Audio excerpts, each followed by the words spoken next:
apa ya, aku tuh selalu ini Bang, kayak menganggap bahwa generasi Z hari ini tuh kayak selalu dipojokkan.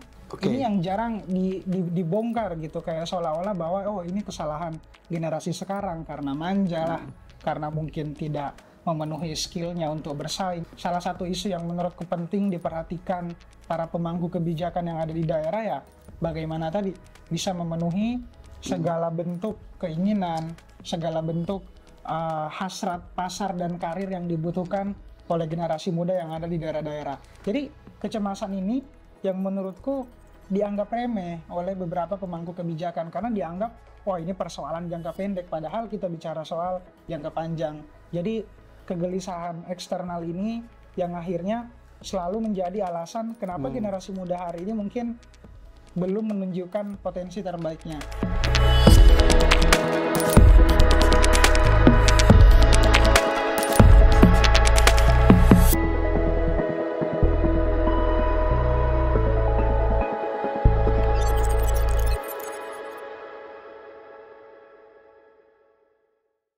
Halo teman-teman Persil Talk, hari ini kita kedatangan tamu yang sangat luar biasa.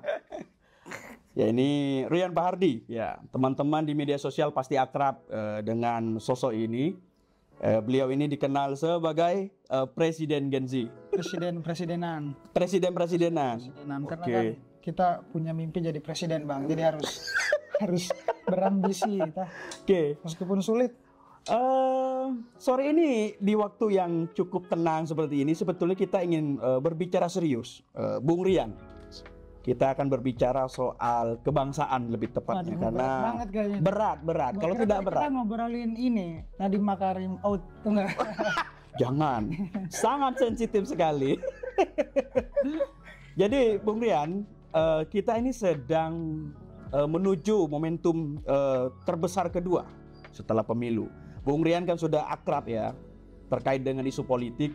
Jadi kita ingin bertanya nih, pengalaman seorang Presiden Gen Z berkeliling di Indonesia menanyakan persoalan kesejahteraan pembangunan Republik ini kepada anak muda. Nah, kalau dari pengalaman Bung Rian sendiri, apa sih yang diinginkan oleh orang-orang di pelosok negeri ini terkait dengan Republik kita dan pemimpin daerah mereka lah tentunya? Oke. Berat nggak? Enggak sih. Iya sih.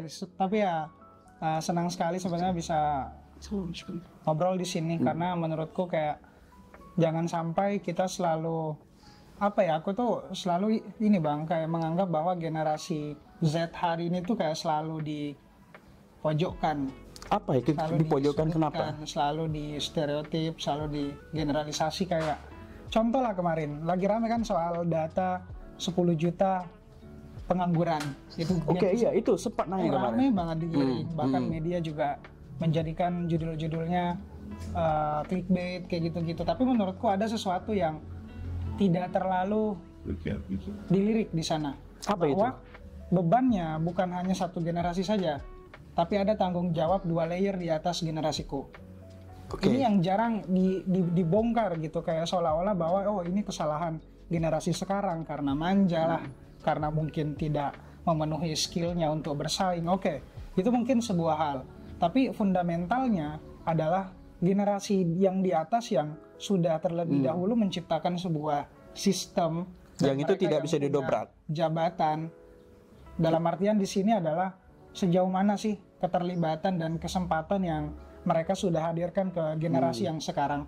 Atau sekarang kalau kita merujuk data Sakernas BPS dari 2019 sampai hari ini 2024, tren penyerapan lapangan pekerjaan itu makin menurun bukannya meningkat untuk sektor formal ya. Padahal hari ini kita lihat trennya kan semua pekerjaan itu di sektor informal. Generasiku kan kayak lebih suka dengan pekerjaan-pekerjaan yang informal. Nah, adakah peluang-peluang yang mungkin setidaknya itu bisa dimaksimalkan lewat situ, daripada hari ini kan kita lihat bagaimana penyerapan untuk sektor formal belum maksimal sih menurutku Bang. Jadi salah satu isu yang menurutku penting diperhatikan para pemangku kebijakan yang ada di daerah ya, bagaimana tadi bisa memenuhi segala bentuk keinginan, segala bentuk hasrat pasar dan karir yang dibutuhkan oleh generasi muda yang ada di daerah-daerah. Oke, kamu pernah nggak menjumpai yang di beberapa daerah itu ada satu daerah yang kemudian mereka merasa bahwa selama pembangunan dia tinggal di daerah itu, mereka merasa tidak pernah merasakan apa yang diinginkan, karena kita pernah meneliti soal itu kan, bahwa ada jeda misalnya bahwa anak sekarang itu adalah anak yang secara mental tumbuh di masa Covid 2 tahun. Sedangkan kita adalah orang yang besar di usia saya ini gitu, tumbuh ketika dewasa tapi Covid berlangsung. Nah, kamu bertemu nggak dengan orang-orang di daerah yang merasakan bahwa kok ketika saya berharap ini dapat baik, kok tiba-tiba daerah tidak baik gitu? Ada nggak? Iya. Pengalaman ini sebenarnya banyak banget sih Bang, apalagi ke beberapa daerah yang menurutku tuh akses untuk mendapatkan segala sesuatu tuh sulit ya. Mulai dari akses untuk bagaimana kita bisa menerima pendidikan yang layak, kayak masih banyak hari ini kayak pemenuhan dasar untuk sekolah aja itu masih jauh gitu. Kayak misalnya internet lah. Meskipun internet hari ini kayak kemarin tuh muncul Starlink atau apa yang sifatnya mungkin lebih revolusioner lah, tapi bagaimana nasib yang di daerah gitu, kayak belum merata jaringannya. Gimana kita mau belajar yang benar tapi kayak akses-akses dasar sekalipun itu belum terpenuhi. Dan menurutku ini penting gitu, kayak sekelas fasilitas dasar aja kayak belum terpenuhi. Kamu jumpai itu di beberapa daerah? Jumpai di beberapa daerah, kayak bahkan sampai ikut beberapa kegiatan ngebangun sekolah di daerah NTT di Lembata bareng teman-teman volunteer di sana. Kayak banyak di sana yang menurutku tuh tidak terlalu teramplifikasi lah bahwa sampai hari ini tuh betul-betul disuarakan. Cuma ya yang hari ini selalu digembor-gemborkan kan kayak misalnya pendidikan di kota, pendidikan di sini, tapi di daerah juga menurutku harus ada perhatian yang lebih begitu. Nah, di sini yang ingin ku garis bawahi tadi adalah sejauh mana antara pendidikan yang dikerjakan generasi sekarang itu harus match dengan kerjanya di masa depan. Ini kan yang hari ini timpang gitu. Kayak misalnya kita pendidikannya apa, kemudian akhirnya mentok di pekerjaan karena tadi lapangan pekerjaan yang tidak sustainable, lapangan pekerjaan yang tidak bervariatif, yang akhirnya tidak mampu memenuhi ekspektasi generasi muda juga secara kemampuan. Oke, kalau kamu pernah klasifikasikan di temuan di berbagai daerah itu, kalau dari 5 klasifikasi yang paling banyak ketika teman-teman di daerah curhat atau menyampaikan pendapat sama Rian itu, apa saja 5 hal yang paling krusial yang sering mereka utarakan? 5 poin. Pertama menurutku ya, mereka nggak terlalu peduli dengan isu-isu yang di luar dari dirinya Bang. Malah kayak mereka tidak, dulu mungkin ada ya riset kayak misalnya anak muda tuh suka startup, anak muda suka teknologi dan segala macam, tapi ini mungkin satu bagian aja. Tapi di beberapa daerah, beberapa kecemasan yang ditangkap itu ya kegelisahan yang sifatnya eksistensial lah. Apa itu? Kayak seperti apa itu misalnya? Kegelisahan ketika dia di masa depan mau jadi apa, bagaimana pemenuhan sekitar lingkungan dia. Jadi kecemasan sehari-hari justru adalah sebuah hal yang hari ini anak muda itu cemaskan. Bukan tentang kayak apa yang hari ini berusaha dibentuk secara masif, terstruktur. Menurutku enggak. Tapi apa yang hari ini dicemaskan itu kegelisahan sehari-hari. Kayak misalnya contoh, bagaimana pendidikan ini bisa betul-betul membantu saya di masa depan. Bisa sesuai dengan hasrat karir saya. Apakah di masa depan udara yang saya hirup ini masih akan terus bersih misalnya. Jadi kecemasan ini yang menurutku dianggap remeh oleh beberapa pemangku kebijakan karena dianggap ini persoalan jangka pendek, padahal kita bicara soal jangka panjang. Jadi kegelisahan eksternal ini yang akhirnya selalu menjadi alasan kenapa generasi muda hari ini mungkin belum menunjukkan potensi terbaiknya. Karena tadi ada salah satu hal yang menurutku fundamental Bang, karena orang-orang yang kita sebut sebagai mentor, pemimpin itu tidak banyak mendengar. Ketika kita bersuara, mereka tutup kuping, mereka menghindar, jadi mereka itu pasang gembok. Yang paling krusial beberapa temuan. Generasi hari ini harus didengar lah, karena treatmentnya pasti beda dengan generasi yang sebelumnya yang mungkin, mohon maaf, karena situasi kritis yang membentuk generasi dulu dengan sekarang kan beda. Kita terbentuk karena pandemi, terbentuk lagi dengan masif cepatnya teknologi informasi. Jadi apa-apa pasti kita sudah banyak mendapatkan tantangan dan beban lah menurutku Bang. Jadi perlunya 2 layer di atas generasiku ini tuh mampu mendengar dan mampu mengharmonisasikan antara apa sih yang lu butuhin, generasi lu butuhin dengan apa ya, tingkat yang mungkin hari ini sedang dikerjakan lah oleh pemangku kebijakan. Oke. Tapi sebetulnya Yan, ada nggak sih anak muda yang merasa, karena kita pernah kita Pak Kaja mendalam bahwa anak muda yang terbiasa di kegiatan filantropi, kemudian mereka lebih nyaman dalam kegiatan bantuan sosial, maka itu menjadi penyebab pelemahnya sistem dalam politik kita dalam demokrasi. Kalau kita melihat kualitas pemimpin dan demokrasi itu baik, artinya anak muda nimbrung kepada kegiatan yang dibangun oleh pemimpin kita. Tapi kan kamu mendapati fakta bahwa ternyata anak milenial itu tidak terlalu suka dengan hal itu. Justru mereka suka dengan mengajar, kegiatan bersih-bersih dan sebagainya. Nah, kalau kamu lihat ya, apakah memang tidak ada jembatan untuk berdialog antara anak muda dengan pemimpin secara terbuka di berbagai daerah itu? Jembatannya sebenarnya ada di komunitas sih Bang. Jadi ya pemimpin ini harus ngebongkar gap komunikasi politik ini tadi, gap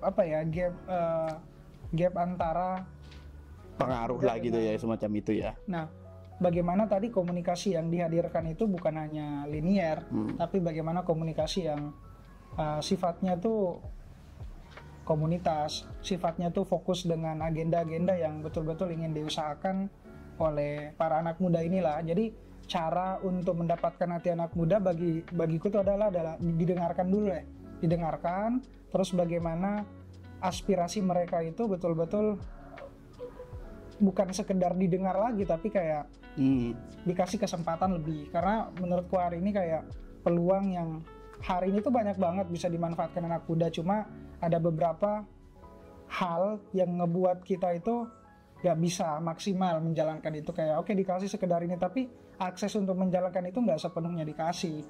Oke. Ada nggak sih Yan gerakan yang dilakukan anak muda yang untuk mempengaruhi kebijakan yang kamu pernah temui, ada nggak? Seperti ada gerakan apa di berbagai daerah? Apa yang mereka bangun? Ya salah satunya yang ku bikin sendiri sih Bang Mel, lewat distrik berisik. Kayak kita ngebangun beberapa anak muda di daerah yang memang punya keresahan, punya kecemasan, lalu kita satukan dalam sebuah forum, lalu kita sampaikan ke pemangku kebijakan. Hari ini fokusku adalah bagaimana hari ini anak muda itu bisa aman dalam melakukan percakapan, artinya memperjuangkan kebebasan bersuara, kebebasan berekspresi. Itu yang diperjuangkan gerakanku di setiap daerah. Bagaimana kita lebih didengar, bagaimana pemimpin atau pemangku kebijakan ini bisa mengerti, oh ini loh ternyata yang anak muda di daerahku inginkan. Jadi jangan sampai disamaratakan dengan yang terjadi di Jakarta. Kayak misalnya Jakarta lagi banyak mendiskusikan soal artificial intelligence misalnya. Itu hal yang umum ya di Jakarta hari ini ya. Startup dan segala macam, lalu di copy lah dengan apa yang hari ini dilakukan di beberapa daerah. Menurutku ini nggak match lah, nggak masuk menurutku. Salah satu contoh Yan, kamu pernah ada satu daerah yang obrolannya tidak pernah kamu lihat di Jakarta, apa? Ini daerah.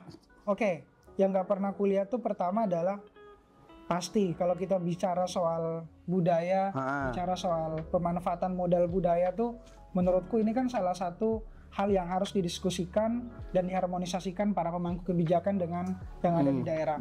Bagaimana kita memaksimalkan aset manusia yang ada di daerah.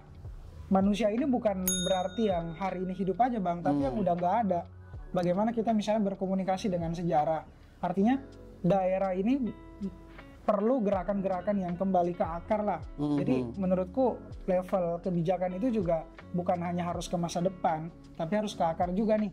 Apa yang harus digali dari sana, warisan-warisan, memori-memori kolektif yang sudah ditinggalkan oleh nenek moyang kita kan, itu yang harusnya bisa jadi modal untuk daerah itu bisa lebih grow, lebih bisa dikenal, bahkan lebih bisa menghasilkan produk-produk lokal dan kekuatan lokal yang lebih kuat lah. Nah ini yang menurutku harus dibedakan dulu, jangan sampai pemangku kebijakan ini, pemimpin di level daerah ini FOMO. Karena bukan hanya level individu yang bisa FOMO, Bang. Oh, apa itu? Tapi level Maksudnya kebijakan juga bisa FOMO. Jadi kayak ikut-ikutan.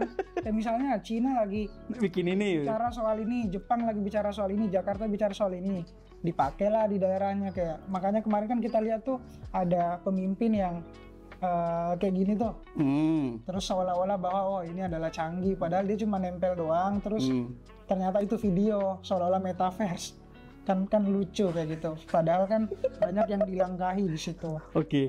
Kamu ini ya, ada nggak sih program mereka yang dilirik? Yang artinya mereka mencoba kembali ke akar, tapi pemerintah apain sih dek gitu. Ini kan ngapain sih sejarah alternatif semacam ini kau gunakan gitu kan, kita mau maju ke depan.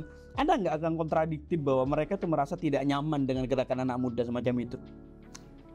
Satu, banyak hari ini yang kita lihat mencoba menyeragamkan generasi kita hari ini. Padahal menurutku tuh kekuatan generasi dan bahkan sebelum-sebelumnya itu ada di keberagaman. Oke, kau bisa coba, Rian bisa ini, yang paling spesifik di generasimu.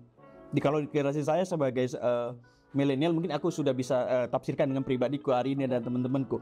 Di generasimu, yang paling nampak mulai dari kebiasaan harian, berkelompok dan sebagainya. Ya, kayak contoh itu tadi, kayak misalnya bagaimana hari ini menurutku ya, kayak pemerintah itu sendiri gagal mengimajinasikan atau memberikan pemahaman bahwa generasi muda hari ini tuh ternyata butuh ini. Karena mereka tidak terlalu mendalami apa yang hari ini generasi muda butuhkan. Selalu pengen ambil sampel yang hari ini banyak dibicarakan. Padahal kita kan beragam, Bang. Ini yang pengen coba gua sebutin, bahwa yang anak muda di Samarinda diskusikan dan butuhkan itu pasti akan beda dengan anak muda yang ada di Makassar. Kayak misalnya ketersediaan ruang publik untuk mereka, tidak hanya kecanduan gadget buat joget-joget misalnya. Kan ini juga butuh. Apakah setiap daerah sudah memenuhi ruang publik ini tadi sebagai pemenuhan anak muda untuk mengakselerasi skillnya misalnya? Itu kan di situ kita udah melihat bahwa kita tuh selalu diseragamkan untuk paham, ngerti teknologi aja. Saya juga mengerti bahwa teknologi ini penting lah, tapi secara keindonesiaan, kekuatan kita bukan di situ. Apa ya kekuatan utamanya apa? Yang paling menurutku tuh keterampilan sosial, Bang Mel. Keterampilan sosial ini menurutku penting karena bedanya bangsa kita dengan bangsa lain. Ya, hari ini kan banyak yang bilang, oh Gen Z hari ini cenderung individualistis. Kok nggak ada itu kayak gitu tuh. Hari ini, bahkan hari ini kita sudah banyak yang kembali berkomunitas, kembali melakukan percakapan, kembali melakukan diskusi di ruang-ruang publik, di taman. Makanya muncul tuh gerakan hari ini kayak di Gen Z, ada Jakarta Book Party, ada Makassar Book Party. Artinya mereka juga sudah mulai kembali bahwa oh ternyata penting loh bercakap. Jadi apa yang hari ini generasi yang di atas lihat, frame-nya tuh beda dengan hari ini yang terjadi menurutku, Bang. Jadi ya polanya yang dimasukin tuh juga nggak sesuai. Ternyata generasi hari ini juga peduli kok dengan isu-isu politik, peduli kok dengan isu-isu yang kalian anggap, oh generasi sekarang tuh sukanya yang receh-receh, sukanya yang joget-joget. Oke, mungkin kesalahannya adalah karena kalian yang ngasih umpan itu. Oke, akhirnya Gen Z-nya yang kemudian itu ngambil celah itu. Jadi salah siapa coba? Iya kan? Oh jadi Gen Z memang nggak bisa dipancing-pancing gitu ya? Bisa dipancing-pancing gitu, Bang. Ganas itu. Karena di satu sisi ya secair itu generasi hari ini, karena kepastian di luar dari diri kita itu udah luar biasa besar. Kayak apa aja pasti kita udah bisa cari lah di ChatGPT misalnya, kita udah gampang nemuin ya segala hal lah ya. Tapi komunikasi dengan diri kita, nah ini yang jadi tantangan.